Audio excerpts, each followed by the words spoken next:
Yo, are you prepared for when the AI overlords take over the world and force us to clean their dirty underwear? If not, I'm here to speedrun you into subserviency so you can better serve Lord Ultron. We're going to start off by looking at his encephalorray, but don't mistake that for a cephalopod, because this ain't a little fishy friend. Now correct me if I'm wrong, but I'm pretty sure every child's fantasy would be to shoot lasers from their hands and take over a small nation state, leaving all that oppose you in a smouldering pile of ash on the pavement. Don't worry too much about torching your enemy's eyeballs, because it does the exact same damage as it does to the body. You're going to want to be locked in and tracking your enemies just as hard as you're tracking your favorite K-pop singer's social media profile, so you can ask her for your dirty little feet pics. The ray sends out multiple blasts, just like you get sent out multiple restraining orders, with the last hit playing an audible cue and doing massive damage.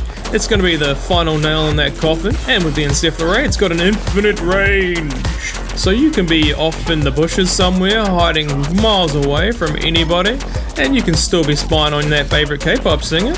Perf. Moving right along now to Imperative Firewall. For those times you might be sailing the 7 seas and you might have just downloaded the wrong file. This will give you that extra bit of protection so that Nigerian prince finally doesn't get a hold of your credit card details and spends about 20 grand to fund his private army. When you pop your firewall, you and your buddies will be granted bonus health. It's a great thing to use in a pinch when a kitty's clawing your friend's eyeballs out. They'll be like, "Much appreciated, comrade." You should be using it alongside your ship so you can swoop in like a noble gentleman and scoop up the princess in your arms and save her from the Dark Lord, and hope the hell she's not in a different castle, because then you're shit out of luck. It really seems like nowadays you can't get away with a game just not having a day 1 patch. Even Ultron had one. It's called Imperative Patch. Rumor has it this was to fix a bug where he kept trying to dial into the CIA and steal national secrets. The new patch will turn your teammates into a walking fountain of youth, so you just stand next to them awkwardly like you're standing at a water cooler at your office job.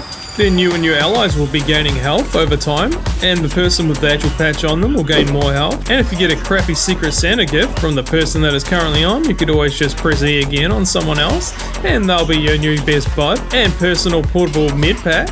The healing's not instantaneous, so you're going to want to have cameras in the back of your head to look out for any allies that need healing. Just be vigilant when looking out for your teammates and you should be fine with it. Now it's about time we go zoom with our dynamic flight. We'll be zipping and zooming around the battlefield now. Dynamic flight's got an instantaneous dash just for those situations when you need to get in front of that 7-year-old to beat him to the Pokemon trading cards, so you can scout them on Facebook Marketplace for a minimum profit. After you pop the dash for 8 seconds, you'll be granted bonus speed so you can get away from stray kitty cats, or you could have kill boner and chase after enemies to finish them off because you're sick and tired of looking at their stupid mugs.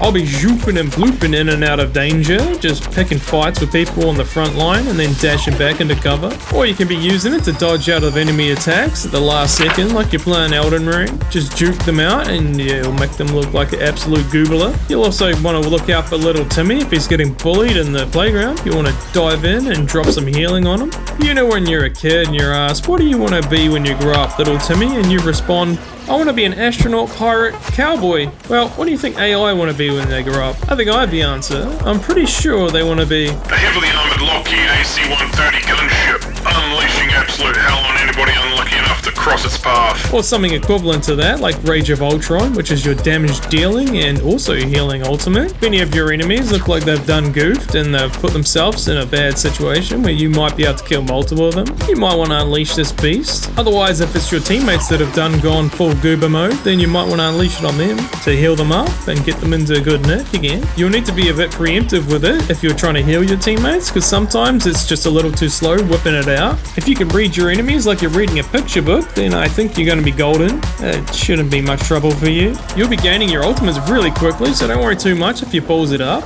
You can always get another one, so it's always good to just send her a bird. One thing to keep in mind though is always try to have one when you're about to take a point or at the final stages of the game, just so you can have something to clutch up the round. During your ult, you can also pop your shift so you can be a little harder to hit.